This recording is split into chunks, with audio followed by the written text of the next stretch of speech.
సాంస్కృతిక దళం ఒక పాట తర్వాత మన ఏపీజేఏసీ చైర్మన్ గారు మాట్లాడతారు. మన శిబిరం 4 గంటల దాకా కొనసాగుతుంది. మన ప్రసాద్ గారు మన ప్రకటన చేస్తారు. మళ్ళా 4 గంటల దాకా కొనసాగుతుంది. 4 కాదు, ఎంతసేపు అయినా.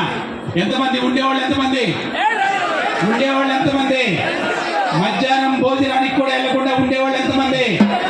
ఆ ఏర్పాట్లు కూడా ఉన్నాయి. క్రమశిక్షణే. మనం ప్రతి వాళ్ళం ఒక క్రమశిక్షణగా ఉండాల్సిందే. ఒక పల్లె సుట్టుప్పుడు అయిన తర్వాత మన సాగర్ అన్న మాట్లాడతారు. అబ్బా రామయ్య సుబ్బయ్య, అబ్బా ఏం జనం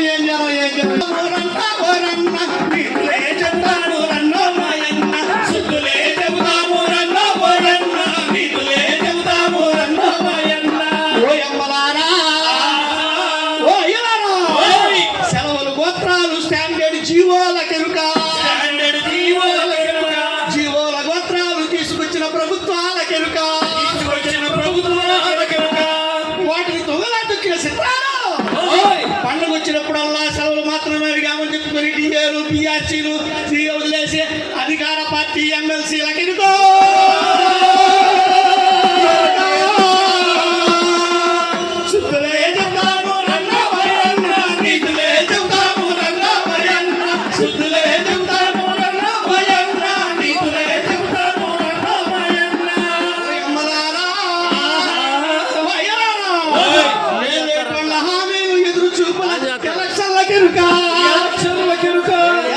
గ్రామాలు పదవి దక్కిన అధికారానికి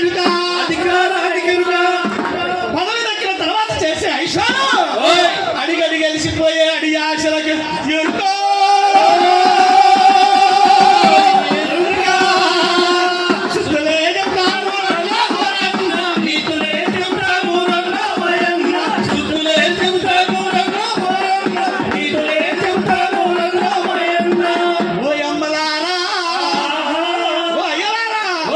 ప్రభుత్వ బడుల కష్టాలు పనిచేసే పంతుళ్ళ కెరుక, పంతుళ్ళు పడే అగచాట్లు పని కట్టుకుని తెచ్చిన విద్యా సంస్కరణల కెరుక, వాటి వీటి లోగొట్లు స్వీట్ అని చెప్పి బలవంతంగా మన నోట్లో పోస్తున్న సాల్ట్ కెరుక.